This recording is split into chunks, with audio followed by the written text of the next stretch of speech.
Hi, Allison here, and today I am doing a pretty massive perfume haul courtesy of one of my subscribers. So one of my subscribers reached out to me and basically expressed that she was decluttering her collection and she wondered if she could send me some things, and I was like, sure, go ahead. Well, she sent me quite a few things and I'm going to share them with you today.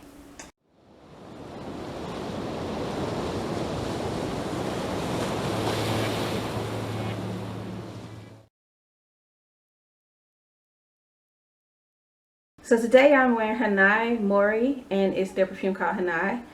I have kind of heard of this brand, but I haven't really ever researched it. But when I smelled this one, I immediately knew that I would like it. And basically it smells warm. Let me just spray again to remember. It smells warm, ambery, sweet, and perfect for fall weather. Because I'm just doing a haul, I'm not really able to tell you all like notes and the breakdown, because a lot of these are perfumes that I'm smelling for the first time, or even if I smelled them before, that's basically not what this video is about. It's a haul.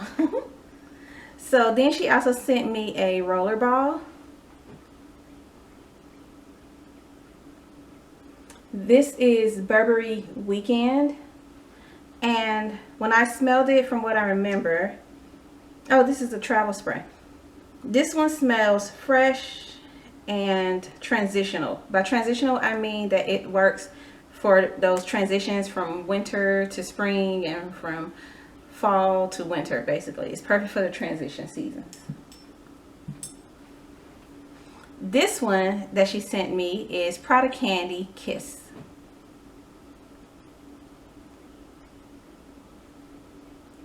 So this one I've smelled before and I really wanted it before, and I had planned to get it one day. What I had planned to do was get the set, because this is the 0.68 ounces, and there was a set at one point where you got this and the original Prada Candy together for like, I think for like $50, which is a really good deal. But then the set sold out and I ended up settling for just getting Prada Candy, but this was always on my mind, so I'm excited that I finally have it.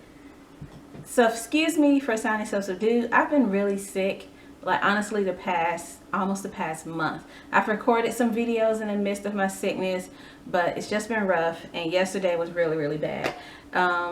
The previous sickness was related to my heart. I have to go to the heart center today, but yesterday was a really bad stomach infection. But I feel better now, but I'm still a little, my energy's not quite the same. So this one is 24 Fabrique Eau de Toilette by Hermes.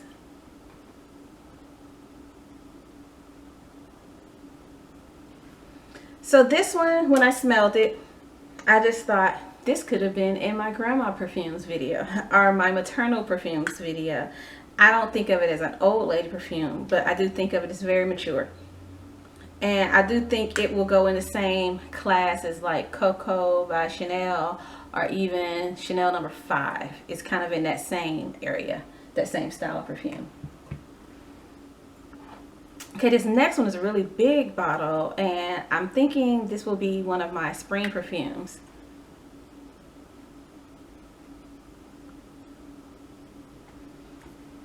But that one was Very Hollywood by Michael Kors, if you can see that. Very Hollywood by Michael Kors. This one smells fruity, a little creamy, and fresh. The creaminess smells like it could work for fall, but the fruity freshness makes it smell like it's for spring. So it could probably work for both. It could probably be another transitional perfume. The next one I'm super excited about. She did tell me when she sent me the message on Facebook that this was one that she was going to send. So I was immediately excited, because I'm like, if she's sending me this one, what else is she sending me? But this is Poison Girl Eau de Toilette by Dior. And I have heard so much about this. A lot of people say it has a root beer smell or a Play-Doh smell. I sprayed it on a piece of paper. I can't really remember what it smells like from that paper because I also mixed it with another perfume to see if it would layer well. It did not. So let me spray it on here. Yes, this is malty. It's a bit malt-like and fruity and sweet. I almost wore it today, but this also feels like I need to save this for like a really special occasion, and I'm gonna do that. I'm gonna save it for a special occasion. I'm probably gonna wear it more than just for special occasions. Also, winter is coming to an end and this one doesn't seem like it would quite work as well for spring and summer unless I wear it at night, so I need to go ahead and wear this as much as I can. This next one, I was super excited because as soon as I saw it, I recognized it because I've seen it on the Lancome counter. But the thing is, whenever I've seen it on the Lancome counter and tested it, I didn't really think, oh, I should buy this. Because there was a point where I went to Lancome because they were doing a special where if you spent at least $37.50, you would get a free skincare kit. So I just went to the perfume counter to see what perfume I wanted to buy in order to get the free skincare kit. I settled for Tresor Midnight Rose, and settle is not the word. That's an amazing perfume. But one of the ones I smelled to see if I wanted was this one, Eau de L'Orangerie, if that's how you say it. But it's a tribute to Orange Blossom. And when I first sprayed this, I just kind of thought, I mean, it smells like a citrusy, fruity floral. But the more I have sprayed it and kind of like tested it, the more I'm like, this is a really interesting scent. This is going to be amazing for spring. It is cooling and fresh and citrusy and floral and long lasting. That's the thing. To be fresh and floral or fresh and fruity, it lasts a long time. Most of your fruity florals, or especially your fresh perfumes, they just don't last that long. So speaking of fresh perfumes that probably don't last that long, let me go ahead and show you this other one, Elizabeth Arden Green Tea Bamboo.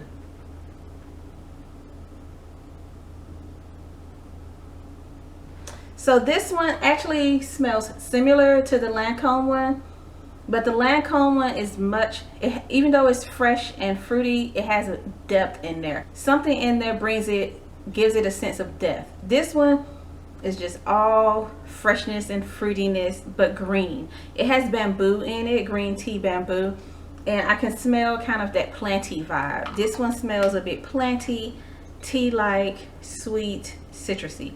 And again, this is Green Tea Bamboo by Elizabeth Arden. This one, the next one, I'm excited about because it's my first Guerlain. I've been wanting a Guerlain for a while, and now I have one. This is Guerlain Idylle. I think that's what it's called.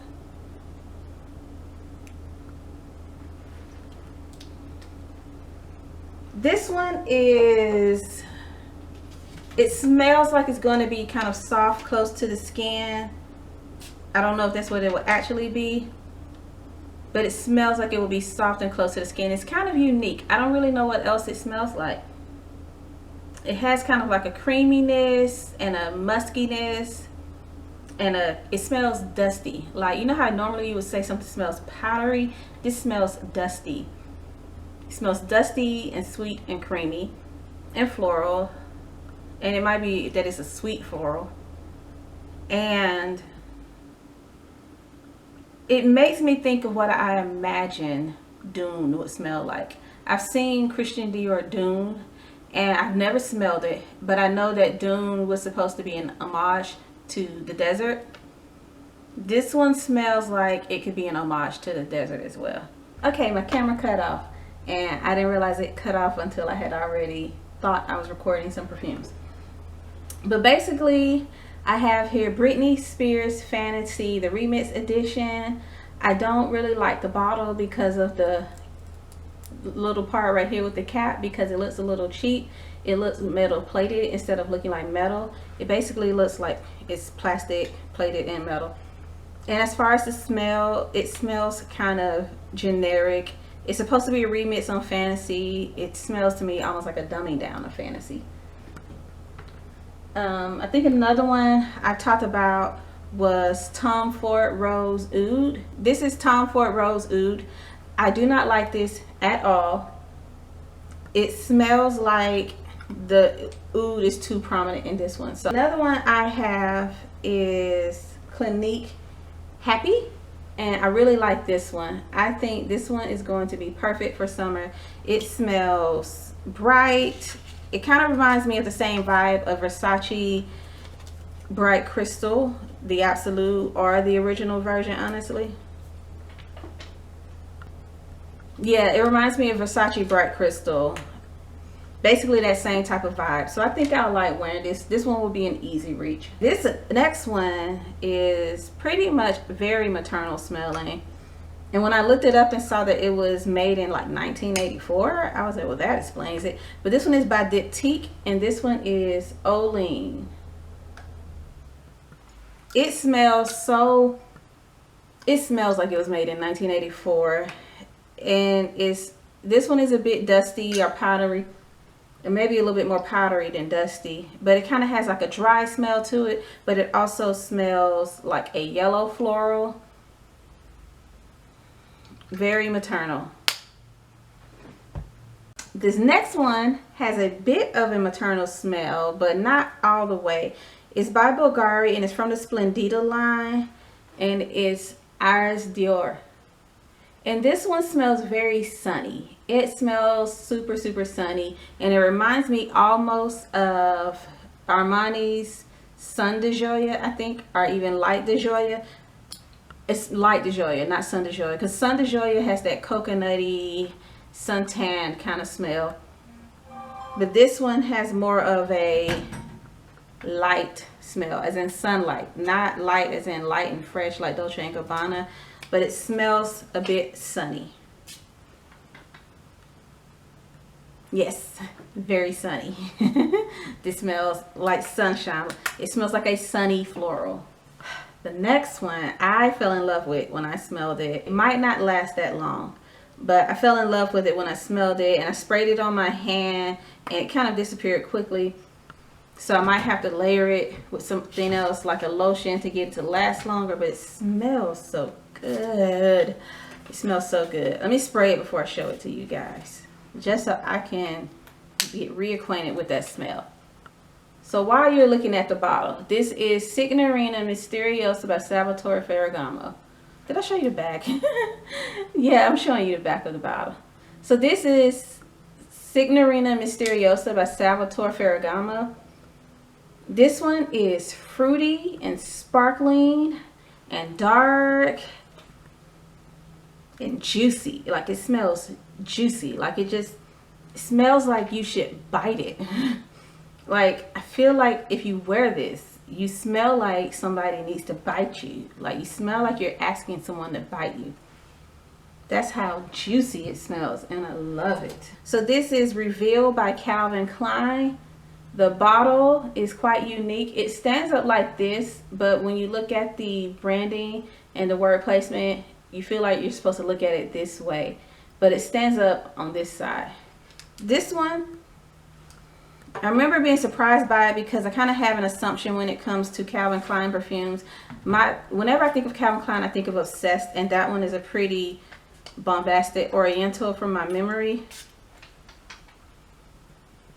But this one is it's a bit, it has some strongness to it. Like, it could probably still smell strong, but this one is a bit more of a fruity floral and more along the lines of a sunny floral. So it's kind of like it's a sunny floral but with depth. This is Ange au Demon from Givenchy. I don't like the name. It basically means angel or demon. But from what I understand, this one is supposed to give off the vibe where you can't figure out if she's a good girl or a bad girl when you smell it. Like, she smells captivating, but she smells dangerous. But something about her still almost makes you think she's a good girl. You just get confused when you smell it. You don't know what you're dealing with. And honestly, when I smell it, I can see where they were going with that one, because it doesn't quite have like a straight up good girl smell or a bad girl smell, because I have perfumes that, and I think I've talked about one of them in a previous video, where I'm like, this just smells like a good girl, like she just smells like a sweet girl. I think one of my perfumes that just makes me think of she's just a good girl when I smell it is Elizabeth Arden. The Elizabeth Arden Sunlight Kiss, I think. The Elizabeth Arden Sunlight Kiss from the Sunlight line, I think. Or Sunflowers line. Elizabeth Arden Sunlight Kiss smells like a good girl. Then when you think of a perfume that just smells like maybe a bad girl, the easiest one to call to mind is Carolina Herrera's Good Girl. The title of that one is supposed to be ironic. But this one smells like you can't figure out which one she is, and you're just captivated by her and you're interested in learning more.